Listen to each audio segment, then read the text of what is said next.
আসসালামু আলাইকুম সুপ্রিয় শিক্ষার্থী, আমাদের আজকের টপিক হচ্ছে ইফ কন্ডিশনাল বা কন্ডিশনাল সেন্টেন্স।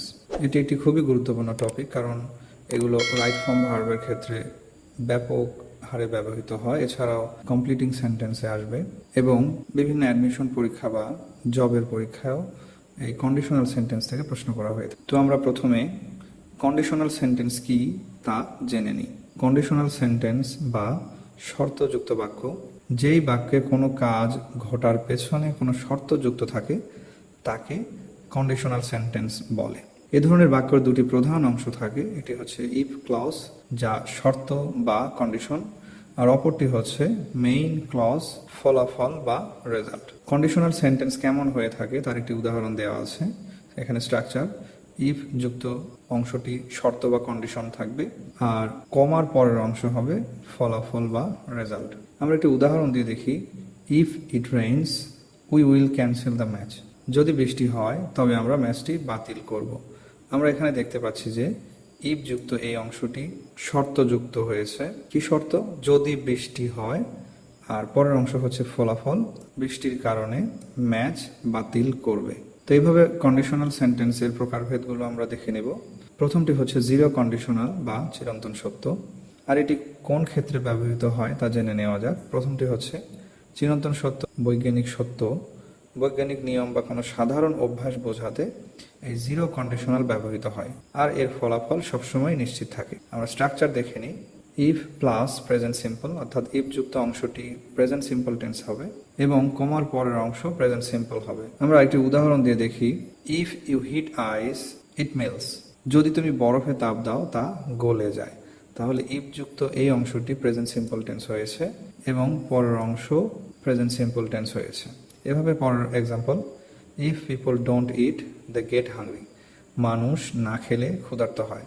এটার ফলাফল নিশ্চিত যে মানুষ খাবার না খেলে ক্ষুধার্ত তো হবেই, আর বরফকে তাপ দিলে তা গলে যাবে। আর এভাবে আমরা জিরো কন্ডিশনাল দিয়ে চিরন্তন সত্য, আর এভাবে আমরা এই জিরো কন্ডিশনাল দিয়ে চিরন্তন সত্য বা যার ফলাফল নিশ্চিত এমন তথ্য পেলাম। আর ফার্স্ট কন্ডিশনাল কি?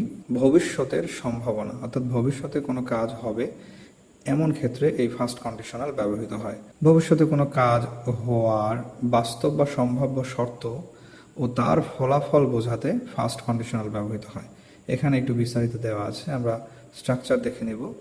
ইফ যুক্ত অংশটি প্রেজেন্ট সিম্পল টেন্স হবে, আর কমার পরের অংশ থাকবে সাবজেক্ট, এরপরে উইল, ক্যান অথবা মে, আর এই মডেল অক্সিলারিগুলো অবশ্যই বাক্যের অর্থ অনুযায়ী বসবে এবং ভার্বের প্রেজেন্ট ফর্ম বসবে। আমরা একটি উদাহরণ দিয়ে দেখি। ইফ ইউ স্টাডি হার্ড, যদি তুমি কঠোর পড়াশোনা করো, you will pass the exam, তবে পরীক্ষায় পাশ করবে। ইফ যুক্ত এই অংশটিতে প্রেজেন্ট সিম্পল টেন্স হয়েছে, আর যেহেতু এটার ফলাফল ভবিষ্যতে নির্ভর করছে, এজন্য পরের অংশটিকে subject plus will modal auxiliary এবং পাস V1 নেওয়া হয়েছে। পরের উদাহরণ: if it rains we will stay at home. যদি বৃষ্টি হয় আমরা বাড়িতেই থাকব। সম্ভাব্য সেকেন্ড কন্ডিশনাল, কাল্পনিক শর্ত, বর্তমান বা ভবিষ্যতের কোনো কাল্পনিক, অবাস্তব বা অসম্ভব পরিস্থিতি বোঝাতে সেকেন্ড কন্ডিশনাল ব্যবহৃত হয়। এই সেকেন্ড কন্ডিশনালে যদি বি ভার্ব চাওয়া হয় তাহলে এর ক্ষেত্রে সকল সাবজেক্টের সাথে এই ওয়্যার ব্যবহৃত হয়। আমরা স্ট্রাকচার দেখে নিই। ইফ প্লাস পাস্ট সিম্পল, অর্থাৎ প্রথম অংশটি পাস্ট ইনডিফিনিট টেন্স হবে এবং পরের অংশ সাবজেক্টের সাথে উড, কুড, মাইট এই মডেল অক্সিলারিগুলোর পাস্ট ফর্ম বসবে এবং শেষে ভার্বের ওয়ান বসবে। মডেল অক্সিলারি যে ফর্মেই থাকুক, প্রেজেন্ট অথবা পাস্ট, সেগুলোর পরে সর্বদাই ভার্বের প্রেজেন্ট ফর্ম হয় বা V1 হয়। আমরা উদাহরণ দিয়ে দেখব। If I won the lottery, আমি লটারি জিতলে, I would travel the world, বিশ্ব ভ্রমণ করতাম। এটি একটি কাল্পনিক শর্ত, আর এ কারণেই কোনো পরিকল্পনা বোঝাতে এই উড ব্যবহৃত হয়েছে। এখানে আমরা দেখতে পাচ্ছি ইফ যুক্ত অংশটি পাস্ট সিম্পল বা পাস্ট ইনডিফিনিট টেন্স হয়েছে, উইন ভার্বের পাস্ট ফর্ম হচ্ছে ওন, আর পরের অংশ সাবজেক্ট প্লাস উড, এরপরে ভার্বের ওয়ান ট্রাভেল ইউজ হয়েছে। পরের উদাহরণ: if I were a bird, যদি আমি পাখি হতাম, আই উড ফ্লাই, তবে আমি উড়ে বেড়াতাম। এখানেও ইফ প্লাস বি ভার্বের জায়গায় ওয়ার বসেছে, আর কমার পরে সাবজেক্ট প্লাস উড এবং ভার্বের ওয়ান বসেছে। থার্ড কন্ডিশনাল, অতীতের অপরিপূরক শর্ত। অতীতে কোনো একটি শর্ত পূরণ হয়নি, তাই এর ফলাফলও ঘটেনি, এমন অনুতাপ বা অতীতের অবাস্তব পরিস্থিতি বোঝাতে এই থার্ড কন্ডিশনাল ব্যবহৃত হয়। আমরা স্ট্রাকচার দেখে নেব।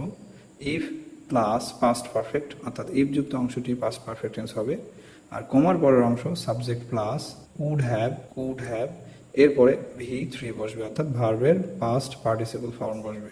আমরা উদাহরণ দিয়ে দেখি।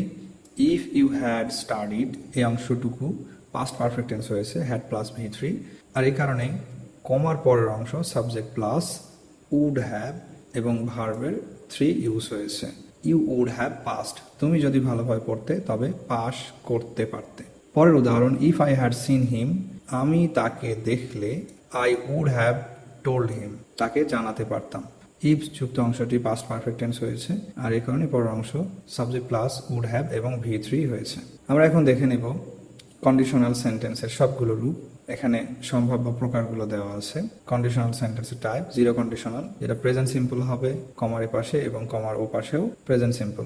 ফার্স্ট কন্ডিশনাল, কমার এ পাশে প্রেজেন্ট সিম্পল, অর্থাৎ ইফ যুক্ত অংশটি প্রেজেন্ট সিম্পল, আর পরের অংশ হবে সাবজেক্ট প্লাস উইল অথবা ক্যান প্লাস V1।